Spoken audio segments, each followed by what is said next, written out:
Pernah kepikiran gak setiap kali kita bayar ojek online, uangnya itu lari kemana aja? Nah hari ini, kita bakal bongkar satu ide yang bisa dibilang revolusioner, yang berpotensi mengubah nasib jutaan driver di Indonesia.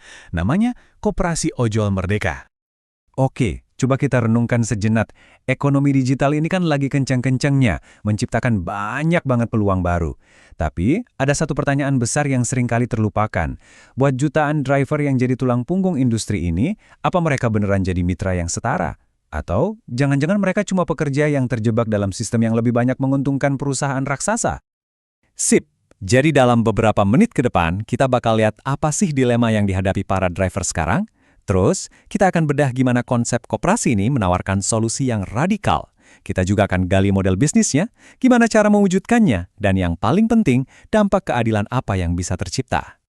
Yuk kita mulai dulu dari kondisi saat ini. Ini penting banget buat kita pahami kenapa perubahan ini jadi sangat mendesak. Nah, ini dia inti masalahnya. Status mitra itu kedengerannya keren, setara gitu kan. Tapi kenyataannya, ada potongan komisi sampai 20% di setiap orderan. Dan para driver sama sekali nggak punya suara buat ikut nentuin kebijakan platform. Jadi ini adalah sistem di mana keuntungan terbesar itu yang ngalirnya ke para pemegang saham, bukan ke mereka yang benar-benar kerja keras di jalan. Tapi, di tengah semua tantangan ini, muncullah sebuah ide cemerlang. Sebuah alternatif yang bukan cuma soal ganti aplikasi, tapi soal mengubah struktur kekuasaan dari akarnya. Jadi apa sih sebenarnya koperasi platform itu? Gampangnya gini, bayangin sebuah aplikasi ojek online yang pemiliknya ya para driver itu sendiri. Mereka yang punya, mereka yang mengendalikan secara demokratis.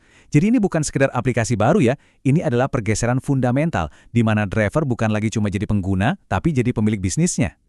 Dan wow, coba bayangin, 100% pendapatan perjalanan itu langsung masuk ke kantong driver, nggak ada potongan. Mereka diberdayakan sebagai pemilik usaha, bahkan dibantu untuk punya kendaraan sendiri lewat koperasi. Ini bukan lagi soal transportasi aja, tapi soal pengentasan kemiskinan dan keadilan ekonomi. Oke, idenya keren banget. Tapi pertanyaannya, gimana cara kerjanya? Kok bisa sebuah model yang dimiliki bersama ini bersaing, atau bahkan lebih unggul, dari model korporasi yang udah ada? Mari kita bedah. Perbedaannya tuh kontras banget di model pendapatannya. Kalau di sistem sekarang kan, setiap kali dapat orderan, penghasilan driver langsung dipotong komisi. Terus-terusan. Nah, model koperasi ini membalik total logikanya. Driver simpan 100% hasil kerjanya dan cuma bayar iuran tahunan yang sifatnya tetap. Perubahannya fundamental. Angka ini 100%. Inilah kuncinya. Inilah bukti nyata sebuah sistem yang dirancang demi kesejahteraan driver, bukan cuma buat memaksimalkan keuntungan investor di luar sana. Dan bedanya itu nggak cuma soal duit loh. Coba lihat tata kelolanya. Dari yang tadinya top-down, diatur dari atas, sekarang jadi demokratis. Dan yang paling penting, soal keuntungan.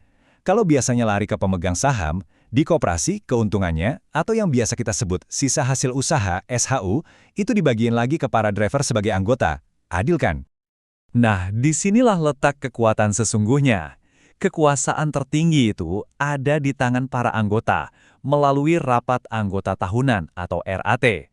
Dengan prinsip, satu anggota, satu suara, setiap driver punya hak yang sama buat nentuin arah bisnis yang mereka miliki bersama ini. Tentu aja, visi yang hebat butuh rencana yang solid biar nggak jadi angan-angan. Jadi, gimana caranya proyek yang ambisius ini bisa dapat pendanaan dan diwujudkan jadi kenyataan? Rencana pendanaannya ini cerdas banget karena nggak bergantung sama satu sumber aja. Kekuatan utamanya ya dari internal, dari simpanan para anggota sendiri. Terus ini didukung juga sama akses ke pinjaman bunga rendah dari pemerintah dan bahkan ada potensi kerjasama lewat program CSR perusahaan. Ini nunjukin kalau Ojol Merdeka bukan mimpi, tapi sebuah inisiatif yang sangat mungkin diwujudkan. Ini bukan rencana buat 1-2 tahun aja loh. Ini visi jangka panjang yang udah dipikirin matang-matang.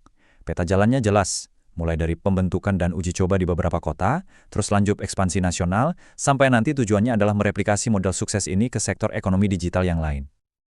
Kalau kita pecah lagi, langkah-langkahnya sangat logis. Mulai dari persiapan pondasi hukum dan teknologinya, lanjut ke fase uji coba di lapangan dengan skala kecil, buat cari celah dan nyempurnain sistem. Kalau udah oke, baru deh digas untuk ekspansi skala besar. Pendekatannya terukur dan sangat bijaksana. Oke, setelah kita tahu cara kerjanya, sekarang mari kita lihat gambaran besarnya. Kalau model kayak Ojol Merdeka ini berhasil, apa sih dampak luar biasa yang bisa terjadi? Manfaatnya itu nyata banget dan bisa mengubah hidup. Pendapatan jelas naik dan lebih stabil karena nggak ada lagi potongan komisi. Punya motor sendiri jadi lebih mudah. Ada jaminan perlindungan sosial. Dan yang terpenting, para driver bukan lagi sekedar jadi roda penggerak, tapi mereka juga yang pegang kemudinya. Intinya sebetulnya cuma satu. Ini adalah soal transformasi sistem, soal mengembalikan kepemilikan dan kendali ke tangan mereka yang seharusnya memegang, para pengemudi itu sendiri. Ini bukan perbaikan kecil-kecilan, ini pergeseran kekuasaan. Jadi, pada akhirnya, keberhasilan proyek ini tuh bukan cuma soal satu aplikasi ojek online aja. Ini soal menciptakan sebuah contoh. Sebuah model yang bisa bantu mengentaskan kemiskinan dan membangun fondasi ekonomi digital yang jauh lebih adil dan berkelanjutan untuk kita semua. Dan ini membawa kita ke pertanyaan penutup yang cukup menantang. Setelah kita lihat semua potensi dari ojol merdeka, kita jadi harus bertanya, mungkinkah model yang mengutamakan kepemilikan bersama dan keadilan ini bisa jadi cetak biru untuk masa depan seluruh ekonomi digital? Jauh melampaui sekedar ojek online? Coba deh pikirkan.